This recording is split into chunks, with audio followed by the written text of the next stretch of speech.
of you familiar with the assassination of President Kennedy, you know that I'm sitting again with my friend Buell Wesley Frazier. And this is the man that drove Oswald to the school book depository the morning of the assassination because they worked together. The morning of the assassination, was Oswald early to come to your house for a ride to the school book depository? Was he on time or was he late? He was early. Now, how do you know he was early?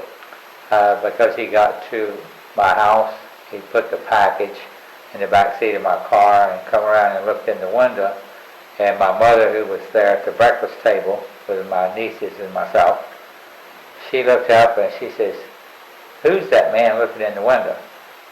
And I looked up and I said, "Oh, that's Lee. He rides to work with me. He works with me down to take the school bus."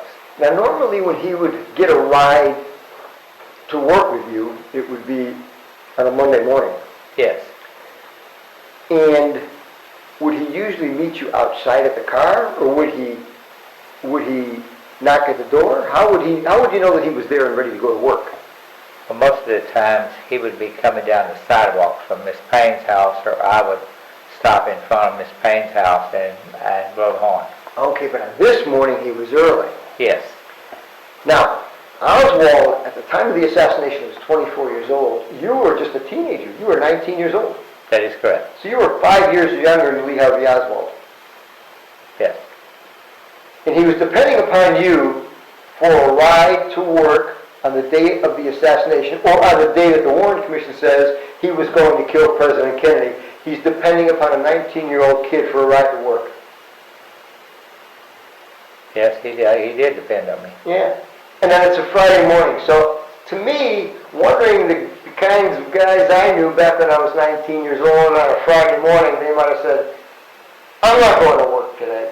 So for Oswald, if he was planning on killing President Kennedy, he would have needed a plan B. Or if he was assigned to be at work that day by people who were handling him, he had to have plan B, a backup. If this 19-year-old kid, and you were sleeping on the couch at your sister's. Yeah, that is true. So if you couldn't get off the couch on this Friday morning, when he's told you better be at work, not knowing why, but you better be at work, he shows up early and he looked in the window, didn't he? Yes. He wanted to see if you were up and going. Because if you weren't up and going to work, he had to get there some other way. I could understand that. Yeah. So whether or not he knew anything about the assassination, he still was under orders to be at the school book depository. And this was at a very unusual time because he never came out to the house in Irving on a Thursday before. That is correct. Okay, something unusual. And it doesn't necessarily mean he's involved in the assassination, but he does have to be at work. And he looks in the window to see if his 19-year-old buddy is ready and going to work. If not, you still got your head back on the pillow saying, "I'm not going today, I don't feel good." But you didn't. You went to work. That is correct. You're dependable. Yes. Okay, so you get up, you go outside and you see Lee there. He's already there and he's got a package in the back seat. How long was that package? That package was roughly 2 feet long, give or take an inch or two. All right, now we got a brown paper bag in front of us. Let's measure out 2 feet. Let's see how long 2 feet would be. This bag is too wide. You say it's too wide, so we'll fold it in half once we get to the right measurement. Okay? Now this is something I think the Warren Commission should have done with you. Is that 2 feet down there? This is 2 feet right here. Okay. Here we are.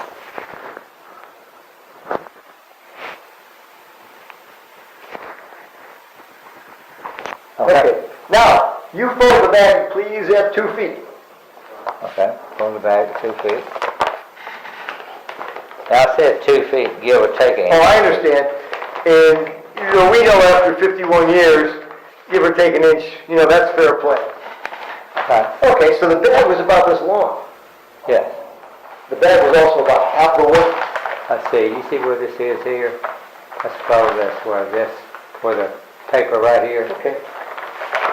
Like that? Would you say that's about the size? Yeah, that's pretty close, right there. Like that, right there. That's about what you saw in the back seat of your car? Yeah. Okay. And how did Lee carry this when he walked to the school book depository? Would you stand up and show me? Yeah. He carried it under his arm pit like this, and his hand was cupped under the bottom. Now, under the bottom, you can see that I have a little trouble here cupping that like that, okay? Well, you said give or take an inch. So if we take an inch, it could be an inch shorter. Could be, but it also could be an inch or two longer than 2 feet. Okay. So, but anyway, so he carried it just like this. He had it under his armpit and had his hand cupped underneath. Now, I was taller than Lee, and my arms were probably a little longer than Lee. Now, when you walked to the school book depository, you stayed back with the car for a few moments. Yes. He walked out ahead of you. Yes, he did. And when he walked out ahead of you, could you even see the package? No. Unless you knew it was there, you wouldn't know what to look for. You wouldn't even know he had a package in his hand. That is correct. Okay. And that package under your arm is about 2 feet. Yes. All right. Can I see that bag again? Now, the Warren Commission says that Oswald had a copy of this magazine, the American Rifleman magazine, from February of what year? 1963. 1963. And he turned to this page. This is page 65. Page 65. And on there, in the lower right-hand corner, is a little cutout there, a coupon, if you will. Fill it out and send it away to Klein Sporting Goods in Chicago. Yes. And third from the top is what? Third from the top appears to be a Italian rifle used by the military in Italy. What's the name of the rifle? Is that a Mannlicher Carcano? Yes. All right. It also says the length of the rifle that Oswald supposedly sent away for. It says it's 36 inches in length. 36 inches in length. So Oswald is purchasing a 36-inch length rifle, according to the Warren Commission. Yes. Now, let's go back to our brown paper bag. Okay.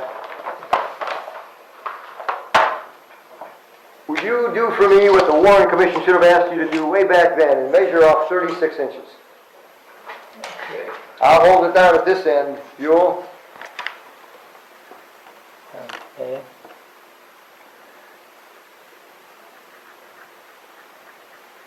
Okay, we got it marked 36. Okay, now let's take that, fold it over at the 36-inch mark. Okay. And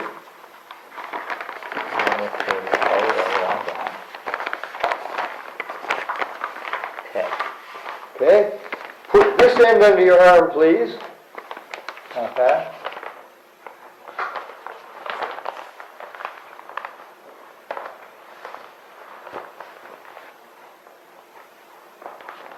All right, but you know he cupped it in his hand. Yes. Cup the bottom end in your hand, and let's see how far the top end extends.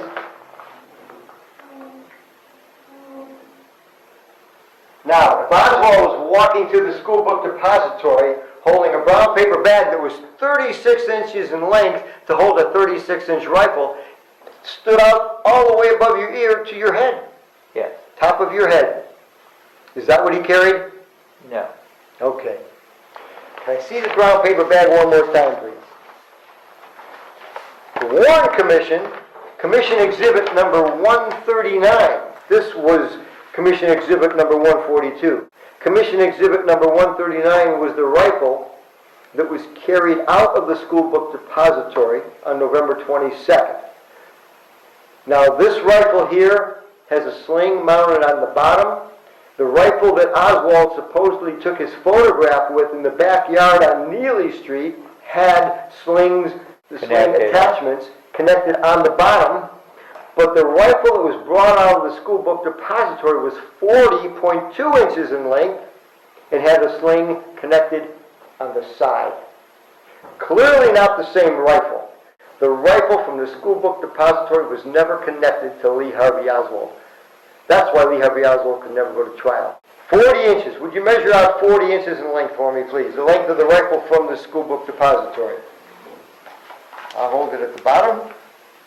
You get the 40 inches. Make a line, please.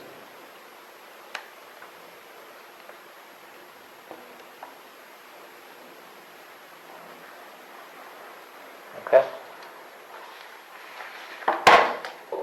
You fold it at the 40-inch mark. Okay. Okay. Fold it over. Now, cup it in his hand. Cup it in your hand like Oswald had it that morning.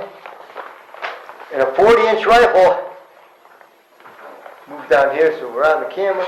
Now, a 40-inch rifle would have stuck out above the level of your head. And from behind, would you turn around so the camera sees you from behind, please? That's what you would have seen if Oswald was carrying that rifle into the school book depository. Is that what you saw? No. What you saw was a package this length. Yes. I'll move on. So tell me, the morning of November 22nd, when you took Oswald to work, was he carrying a rifle? No. Okay.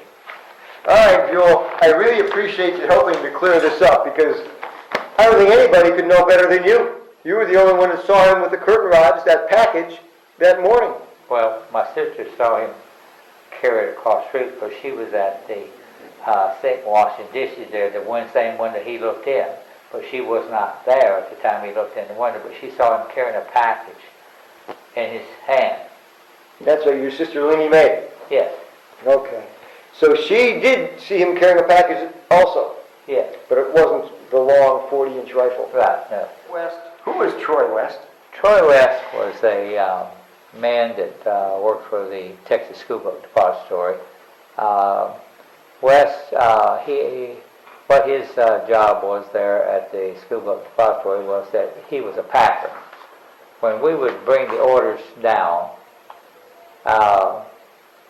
most of the time, Wes worked over on the packing table where we would ship small packages by U.S. mail. But if there was nothing to pack for small orders, then he would come over and help Eddie Piper work on the freight shipments. What was that, boxes? That big boxes that go in trucks? Yes.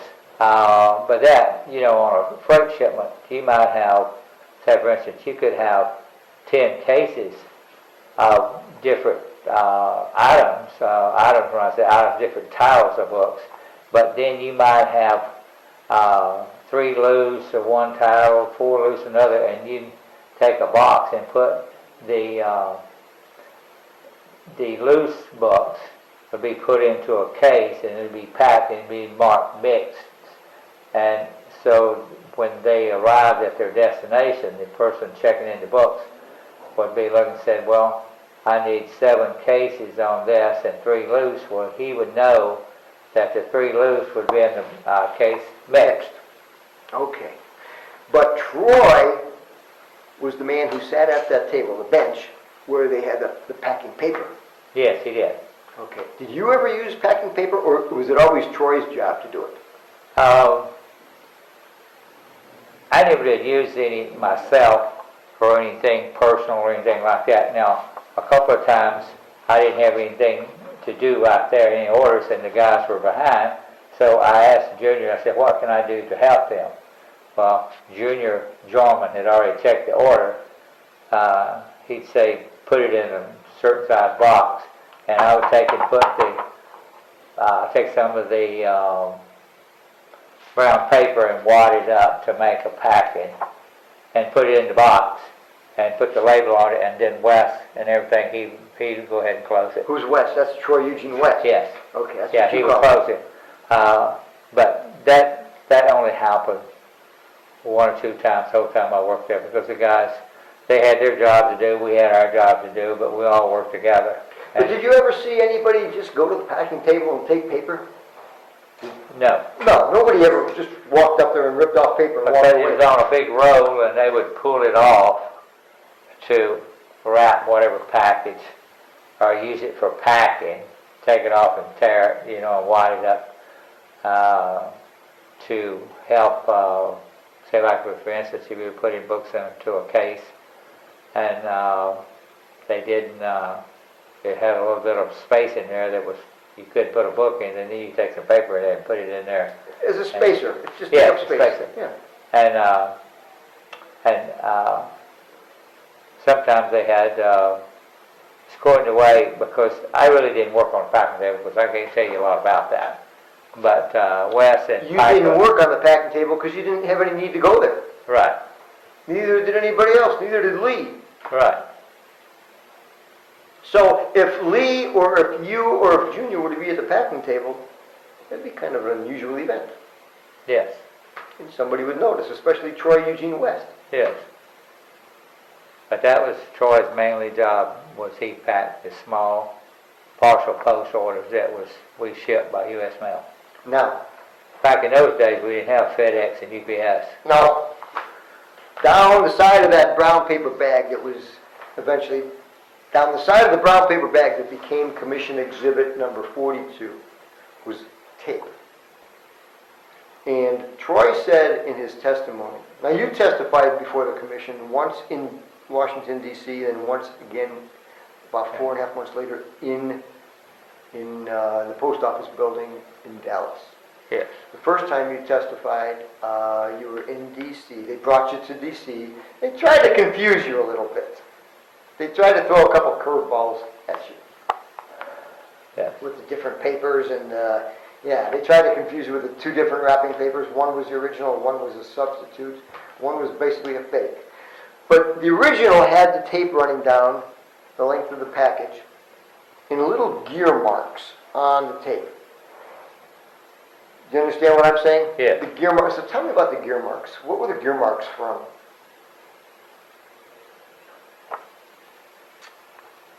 Yeah, I don't know. There was a roll that would hold the paper down to make it, there was a roll that held the tape down to make it come off wet. Because the tape had to come off. Oh, the tape. I'm sorry, did I say paper? Yes. I'm paper. sorry, I keep That's- saying paper. That's why I was totally wrong. Let's start over again. Down the side of the paper bag, Commission Exhibit 142, there was a roll of tape. And the roll of tape had a little series of gear marks on it. Do you know what the gear marks were from? I guess the tape machine, because you on there, if you wanted to get 12 inches of tape, you'd pull it down to that area and then let the handle go in and cut it off at 12 inches. Right, but the gear marks was from the apparatus that would hold it down on the wetting roller. Okay. So that the tape came off sticky. Because Yeah. if you took that tape off and it was dry, you couldn't use it. Right. It'd be wet. Had to be wet. And if it had the gear marks on it, that means it came off wet.